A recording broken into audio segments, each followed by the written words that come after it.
आप जो गाना सुन रहे हैं नीचे संदेश का है।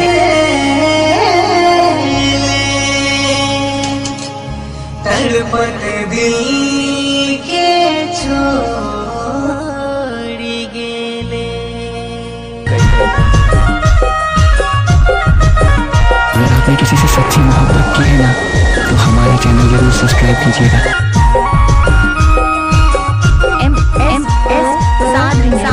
यूट्यूब चैनल की प्रस्तुति डीजे सुमित जनकोड़ा किस्मत मोर नसीब में न रहे दूर प्यार। किस्मत मोर नसीब में न रहे दूर प्यार। आधा अधूरा प्यार करके, आधा अधूरा प्यार करके गुरिया चल गेले कली दिल तोड़ के। गुरिया चल गेले काले मुँह मोड़ के। किस्मत मोर नसीब में न रहे दूर प्यार। किस्मत मोर नसीब में न रहे दूर प्यार।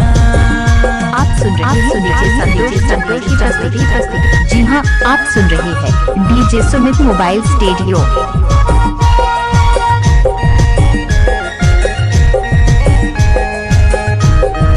अगर आपने किसी से सच्ची मोहब्बत की है ना, तो हमारा चैनल जरूर सब्सक्राइब कीजिएगा। प्रस्तुति आप सुन रहे हैं। करी रहो तोर से मोए सच्चा प्यार, तो ही नहीं बूझ ले रे काले यार। करी रहो तोर से मोए सच्चा प्यार, तो ही नहीं बूझ ले रे काले यार। बचपन कर प्यार रहे एक पल में तोड़ ले, खाल कसम वादा सबके भुला ले।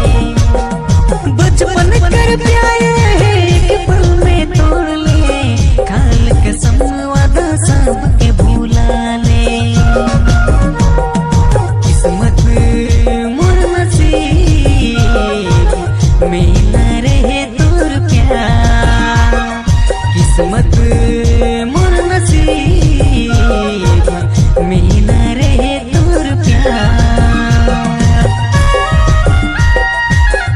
आप सभी को डीजे सुमित की ओर से सुमित राव की प्रस्तुति आप सुन रहे हैं।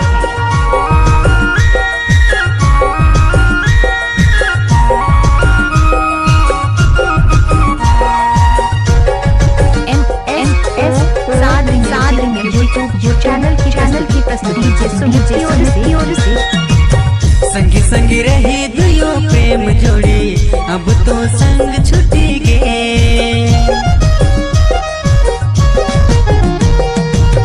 कैसे बताऊं तो के दिल के हाल, अब तो दिल टूटी गे। कौन जन्म कर सजाए सन दे दिले, तड़पत दिल के काले छोड़ गिले। कौन जन्म कर गोरी सजा दे दिले, तड़पत दिल के काले छोड़ गिले। किस्मत मोर नसीब में न रहे दूर प्यार। किस्मत मोर नसीब में न रहे दूर प्यार।